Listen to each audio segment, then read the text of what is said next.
नमस्कार। आज माऊली सेवा प्रतिष्ठानला आवर्जून भेट देण्यासाठी ज्यांचा विशेष उल्लेख करावा ते संपूर्ण महाराष्ट्रभर एक भाकर तीन चुली या पुस्तकाचे लेखक, त्याचबरोबर मेंदूची मशागत आणि सगळं उलथवून टाकलं पाहिजे या पुस्तकांचे लेखक माननीय श्री देवाजी झिंजाड या ठिकाणी आज उपस्थित झालेले आहेत। खरं तर अनेक दिवसांपासून माझा आणि त्यांचा परिचय फक्त सोशल मीडियावरती होता। मला एक भाकर तीन चुली पुस्तक वाचल्याच्या नंतर मी अनेकांना ते पुस्तक वाढदिवसानिमित्त भेट दिलं आणि अप्रतिम पुस्तक आहे। आतापर्यंत 19,000 पुस्तकं त्यांची एवढ्यातच विकले गेलेले आहेत। खूप चांगलं पुस्तक आहे, संपूर्ण राज्यभर त्यांचं कौतुक होतंय।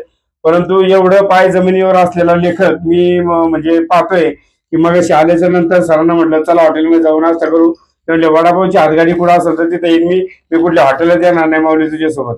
आम्ही एका वडापावच्या हातगाडीवर गेलो, वडापाव खाल्ला आणि सत्कार म्हणजे आमचे कैलास मुसळे निवेदक ते पण त्यांच्या स्वागतासाठी आले। आता अर्थात मुसळे हे निवेदक तर आहेत, पण ते फेटा देखील बांधण्याचं काम करतात। त्यांनी स्वतःहून ते फेटा शाल त्याच्या स्वागतासाठी तयार ठेवली।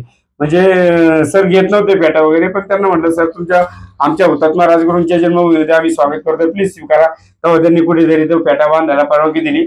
पाय जमिनीवर असणारा लेखक आहे आणि मी त्यांच्यासोबत अनेक सोशल ग्रुपवरती आहे, तर त्यांचे लेख खूप गाजलेले असतात। त्यांची वैचारिक बैठक खूप चांगल्या प्रमाणामध्ये असते।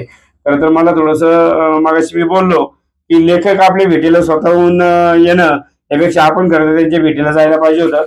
पण असं सर तुम्ही इथपर्यंत आलात, मला खूप आनंद झाला। आपल्या माऊली सेवा प्रतिष्ठानच्या तर्फे आणि हुतात्मा राजगुरूच्या जन्मभूमीमध्ये संपूर्ण राजगुरू नगरवासियांचं मी तुमचं मनापासून स्वागत करतो। तुम्ही या सर्व कामाची दखल घेतली त्याबद्दल मी आपले आभार मानतो। धन्यवाद।